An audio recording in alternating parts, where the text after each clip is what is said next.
Mix by AG recording studio. Doctor साहब compounder बाहर कौन चिल्ला रहा है, उसको अंदर भेजो। हाँ बोलो बाबू, क्या प्रॉब्लम है? हमर जान हमके छोड़ के चल गइल बारे डॉक्टर साहब। तो हम क्या करें? ऐसे कोनो दवाई दी हम ओकरा के भुला जाई, नहीं तो हम ज्यादा सोच दी हम मर पागल हो गया है, इसका भी दवाई कहीं मिलता है? इसे बाहर निकाल दो।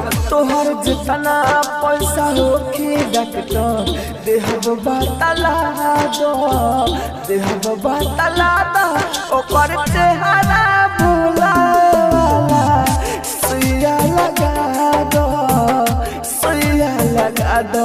हमारा दिल में केहू बसल बा, दिल से भगा दो, दिल से भगा दो ओकर चेहरा भुला सुइया लगा दो, सुइया लगा दो।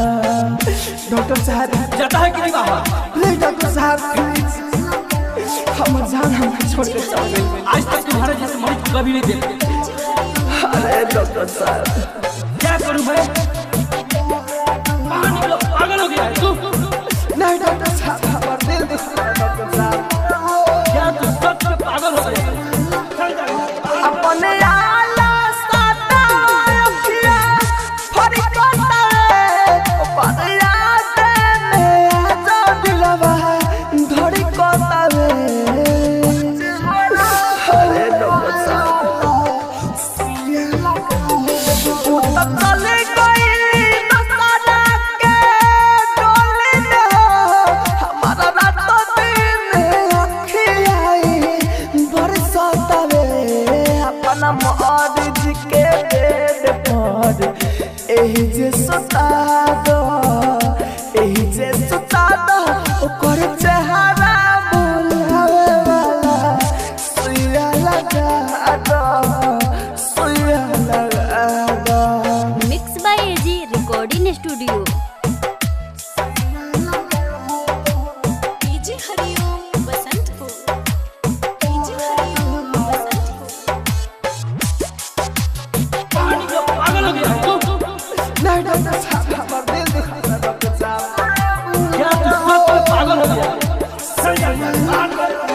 अब ना घुटा घुटी के हम जिए पानी बहा, प्यार ना सफल भइल है गुनगुन नहीं बेहो।